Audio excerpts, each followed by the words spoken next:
What's up, you guys? My name is Annalisa with Chattanooga Home Inspector, and I don't know if you knew this, but September signifies Mold Awareness Month.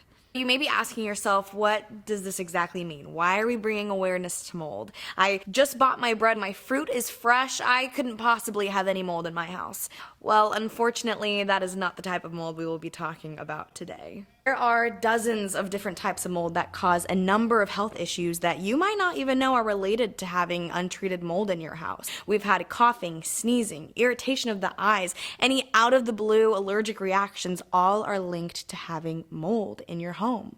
All right, let me try and put this in perspective. If I were to have you guess what's behind this curtain, you more than likely would not get it correct because you can't see it. But that doesn't mean it's not there. Sorry about that. Didn't mean to scare you, but this is scary stuff.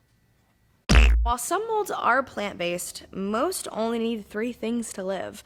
Something to eat, and this includes anything along the lines of wood, clothing, cardboard, moisture, and time. But before we start freaking out, rest assured your friends at Chattanooga Home Inspector are here to save the day.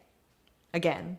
We offer mold inspections for any type of home while looking for 42 different types. September's Mold Awareness Month, so I can't really think of a better way to celebrate than getting your mold checked out. So let's keep our home and family safe. You can call us at 423-284-1510 to get your mold inspection today.